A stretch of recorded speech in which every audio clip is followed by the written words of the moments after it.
할렐루야, 반갑습니다. 오늘은 11월 9일 수요일 매일 아침 묵상입니다. 오늘 본문에서는 느부갓네살 왕이 또 하나의 꿈을 꾸게 되는데요. 그것이 역시 그 느부갓네살 왕에게 보여주신 하나님의 비전이자 경고입니다. 오늘 이 또 하나의 꿈을 꾸게 된 느부갓네살 왕을 통해서 하나님께서 우리에게 주시는 교훈이 있고 또한 말씀이 있습니다. 오늘 함께 하나님께 주신 말씀을 나누기를 원합니다. 다니엘서 4장 1절에서 18절까지의 말씀입니다. 살아계신 하나님의 말씀입니다. 제4장.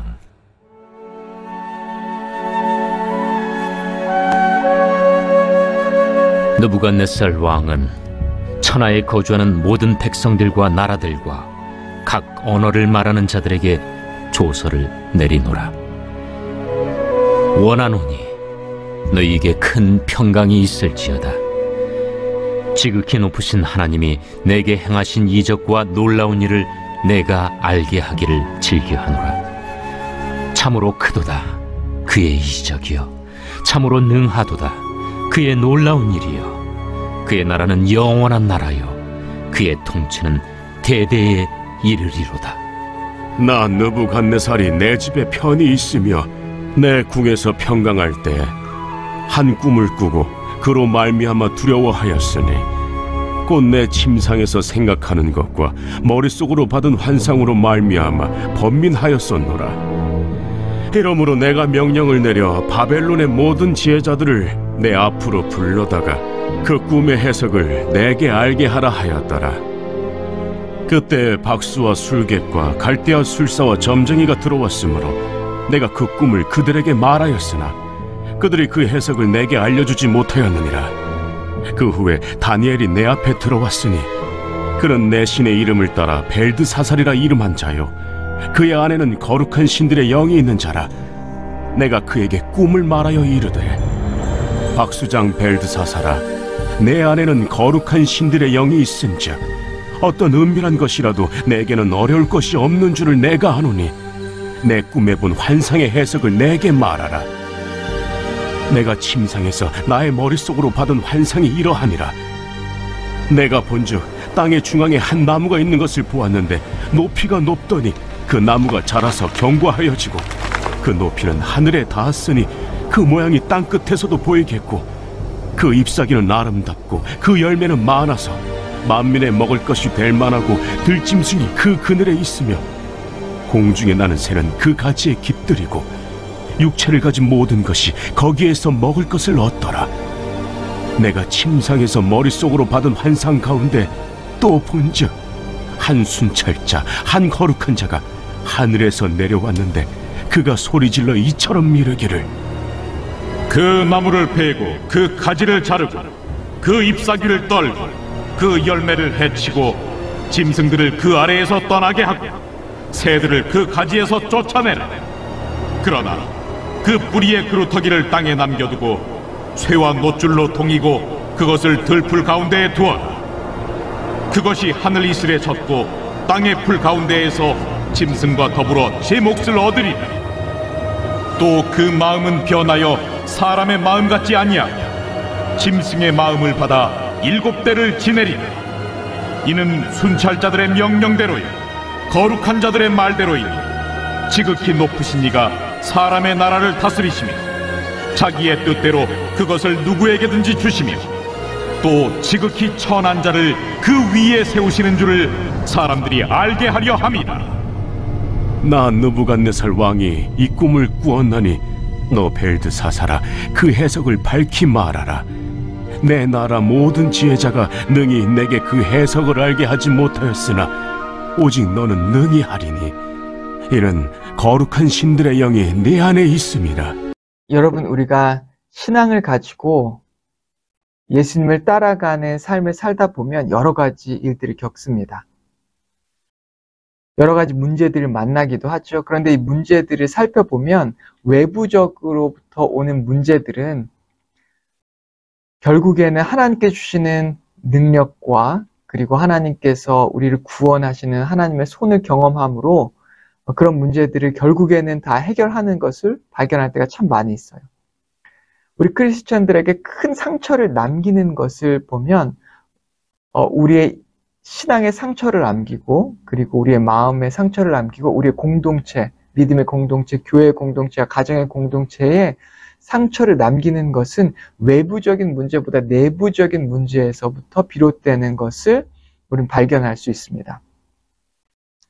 오늘 본문에서도 마찬가지예요. 이 느부갓네살이 그의 삶 속에서 가장 큰 어려움을 겪게 되는데, 그것이 이 외부적인 문제로부터 오는 것이 아니라 그의 내부적인 문제로부터 큰 어려움을 겪게 되는 것을 우리는 발견합니다. 먼저 오늘 본문을 살펴봤으면 좋겠는데요. 본문의 첫 부분에 이 느부갓네살 왕은 자신의 모든 나라의 방방 곳곳에 조서를 보내서 그것을 통해서 하나님을 드러내고 하나님을 찬양하고 하나님을 알립니다. 우리 2절과 3절 말씀인데요. 같이 읽겠습니다.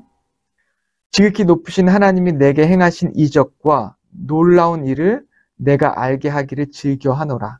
참으로 크도다 그의 이적이요, 참으로 능하도다 그의 놀라운 일이요, 그의 나라는 영원한 나라요, 그의 통치는 대대에 이르리로다. 느부갓네살이 이렇게 하나님을 찬양하고 하나님을 높이는 데에는 분명한 이유가 있었습니다. 왜냐하면 그가 하나님을 경험했기 때문입니다. 그가 금신상을 만들고 모든 방백들과 사람들에게 금신상 앞에 절하게 했을 때에 절하지 않았던 다니엘의 세 친구를 풀무불에 집어넣었죠. 그리고 그들을 구하시는 하나님의 능력의 손을 봄으로 말미암아, 하나님을 경험함으로 말미암아 그는 하나님 앞에 겸손하여져서 하나님을 찬양하게 됩니다. 우리의 삶 가운데 이렇게 하나님을 경험하는 것은 굉장히 중요한 일 같습니다. 하나님을 경험함으로 말미암아 우리는 겸손해지고 또 하나님을 찬양하고 하나님을 더 알아가기 때문입니다. 그런데 조금 아쉬운 것은 이 느부갓네살 왕이 이전에도 동일하게 하나님을 경험했다고 하는 것이에요. 하나님으로부터 온 환상을 보았죠. 꿈을 보았습니다. 하나님의 비전을 보았습니다. 그 비전이 무엇인지 여러분 기억하시죠? 그 신상을 하나님께서 보여주면서 앞으로 일어날 대제국들을 이 느부갓네살 왕에게 보여줍니다. 많은 제국들이 일어났다가 또 패하고 그리고 망하고 다른 새로운 제국들이 일어나는 것을 보여주지요. 그리고 결국에는 이 모든 제국들이 무너지고 하나님의 나라가 서는 것을 가르쳐 줍니다. 이런 그의 하나님께서 보여주신 이 꿈과 이 비전 가운데 주신 메시지는 바로 하나님께서 주권자이시고 또한 하나님께서 모든 것을 통치하신다는 것을 그에게 알려주신 것이었어요. 이것을 다니엘을 통해서 아무도 자기가 꿈을 다른 사람들에게 가르쳐주지 않았음에도 불구하고 다니엘이 그 꿈을 알고 또한 해석까지 해주는 이 다니엘을 통해서 하나님을 발견하게 되고 그리고 그 하나님을 인정하고 하나님을 높이는 것을 우리는 이전 메시지를 통해서 발견할 수 있었습니다. 그런데 이 느부갓네살 왕이 다시 교만하여져서 금신상을 세웠고 그리고 이 다니엘의 세 친구들을 풀무불에 집어넣었죠. 그리고 그것을 통해서 다시 살아계신 하나님을 경험하게 되고 겸손하게 됩니다. 우리의 삶 가운데, 우리의 삶 가운데서도 마찬가지인 것 같아요. 우리도 모르게 너무나 순식간에 우리는 하나님을 잊어버리고 하나님께서 하셨던 일들을 잊어버릴 때가 참 많습니다.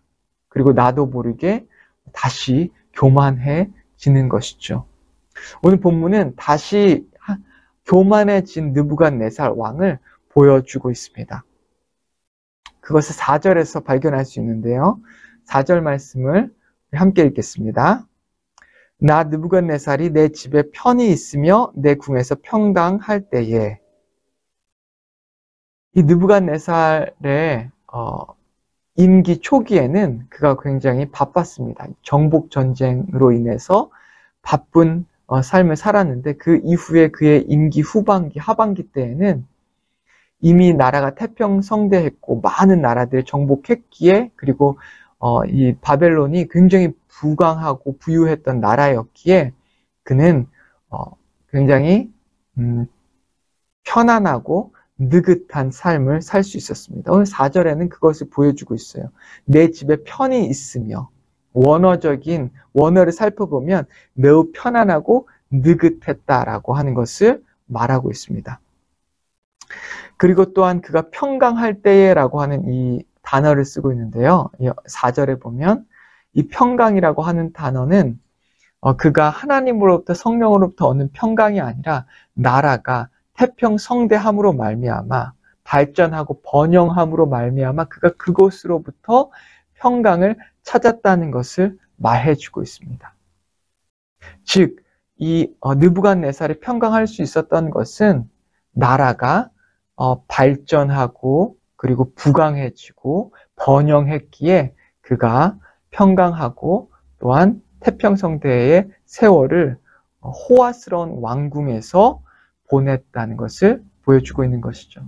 이것은 그가 더 이상 하나님을 의지하지 않고 자기가 가졌던 부와 군사와 그리고 자신의 나라의 부강함을 의지하며 살았다는 것을 보여주고 있습니다. 이것은 느부갓네살 왕이 다시 점점점 더 교만하여지고 있는 모습을 우리에게 보여주고 있는 것이죠. 한 걸음 더 나아가서 그가 교만해진 것을 보여주고 있는 구절은 7절과 8절입니다. 제가 읽겠습니다. 그때 박수와 술객과 갈대아 술사와 점쟁이가 들어왔으므로 내가 그 꿈을 그들에게 말하였으나 그들이 그 해석을 내게 알려주지 못하였느니라. 그 후에 다니엘이 내 앞에 들어왔으니 그는 내 신의 이름을 따라 벨드사살이라 이름한 자요 그의 안에는 거룩한 신들의 영이 있는 자라. 내가 그에게 꿈을 말하여 이르되. 이 느부갓네살이 하나님께서 그에게 하나님의 비전과 꿈을 보여줍니다. 하나님의 비전과 꿈은 우리가 온전한 신앙 상태에 있을 때 우리의 비전이 되는 것이죠. 그런데 이 하나님의 비전과 꿈을 그가 받았을 때에 그는 그가 가지고 있던 평강을 잃어버리고 그리고 두려워하기 시작합니다. 그 두려움 가운데에서 그는 다시 이 꿈을 해석할 사람들을 찾기 시작하는데요. 그는 바로 하나님의 사람 다니엘을 찾은 것이 아니라 먼저 박수와 술객과 갈대아 술사와 점장이들을 먼저 찾습니다. 즉 세상의 다른 방법들을 다 동원하고 그것이 이렇게 자신의 문제를 해결해 주지 못하자 결국에 하나님을 찾고 다니엘을 찾게 되는 것이죠. 교만은 그렇습니다. 교만은 우리가 하나님을 바로 대적하는 것을 교만일 수도 있지만 한 걸음 더 나아가서 교만은 우리에게 있는 참된 교만은 하나님을 의지하지 않는 것입니다. 그리고 하나님을 사랑하지 않는 것이 바로 교만인 것이죠. 하나님을 잊어버린 삶, 그리고 세상을 의지하는 삶, 내가 가진 그 어떤 다른 것들을 하나님보다 더 의지하는 삶이 바로 교만한 삶인 것이죠. 이 느부갓네살 왕은 이렇게 더 이상 하나님을 의지하지 않고 하나님을 잊어버린 채 살아갔던 삶으로서 바로 교만한 삶을 살고 있었던 것입니다. 하나님은 그에게 꿈을 주어서 그에게 경고한 것이고 그에게 다시 겸손하게 하나님께 나아오라고 말씀하셨던 것입니다. 여러분, 우리의 삶을 살펴보셨으면 좋겠습니다. 우리도 모르게 너무나 쉽게 다시 교만해집니다. 이 교만은 하나님을 대적한 것이 아니라 바로 하나님을 의지하지 않는 것입니다. 그리고 하나님보다 다른 것들을 더 사랑하고 또한 다른 것들을 더 먼저 찾는 것이죠. 여러분, 우리가 과거에 몇 차례, 수차례 정말 많이 하나님을 경험한 적이 있지 않습니까? 하지만 우리도 모르게 세상을 살아가면서 다시 세상의 방법에 너무 익숙해져서 하나님을 찾는데 소홀해질 때가 참 많이 있습니다. 혹시 우리 가운데에 하나님과의 관계 가운데 소원해졌다면, 하나님을 찾고 있지 않다면, 하나님을 잊었다면 이 시간 오늘의 말씀을 기억하면서 다시 한번 하나님께 나아오고 하나님을 찾는 여러분과 제가 되기를 주님의 이름으로 축원합니다. 같이 기도하겠습니다. 하나님 아버지 감사합니다. 느부갓네살 왕이 과거에 수차례 하나님을 경험하고 하나님을 찬양하고 인정했음에도 불구하고 다시 한번 그가 안일해지고 다시 한번 그가 하나님을 떠나서 세상을 의지하고 사랑했던 그리고 교만해진 모습을 발견했습니다. 하나님 아버지, 우리의 삶 가운데에서도 하나님을 가장 먼저 찾고 있지 않다면, 세상을 더 의지하고 있다면 아버지 다시 한번 주님께 돌아올 수 있게 인도하여 주시옵소서. 주님을 먼저 찾을 수 있게 인도하시고 주님을 더 사랑할 수 있게 인도하셔서 다시 한번 우리의 생명 되신 예수 그리스도를 기억하며 예수님께 나아갈 수 있는 우리가 될 수 있게 주여 인도하여 주시옵소서. 예수님의 이름으로 기도했습니다. 아멘.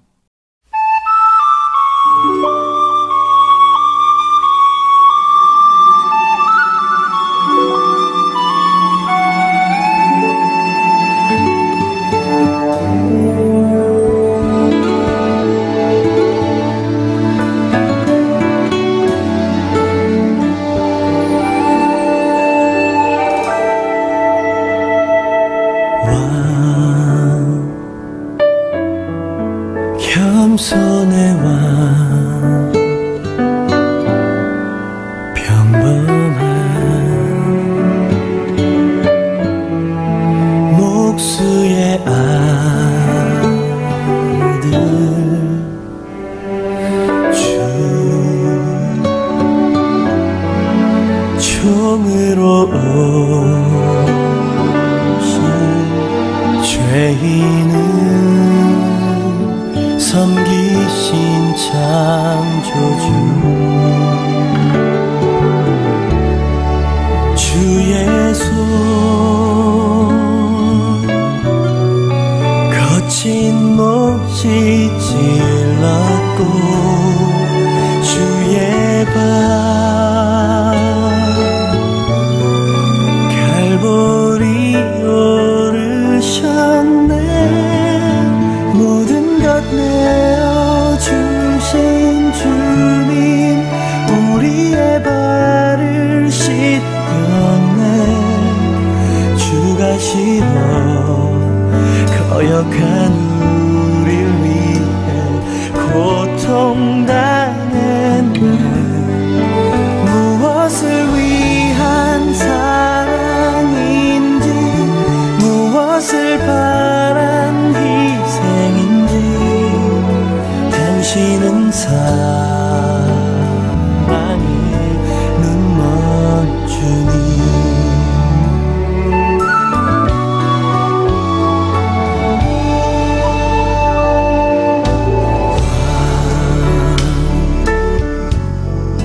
겸손의 왕 머리 들고 조차 없으신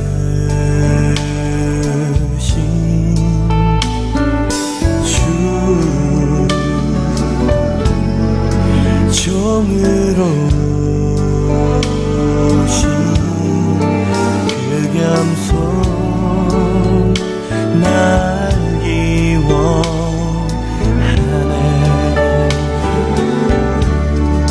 주 허리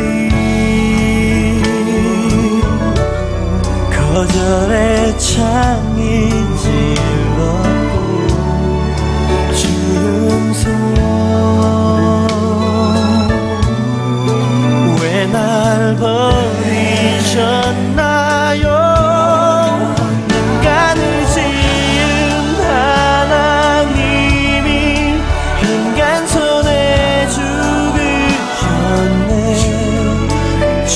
싫어 멸시한 우릴 위해 죽임당했네.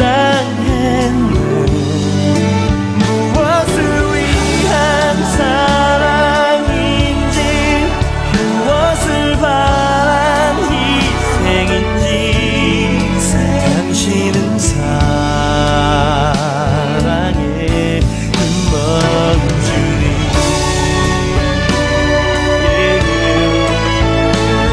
Oh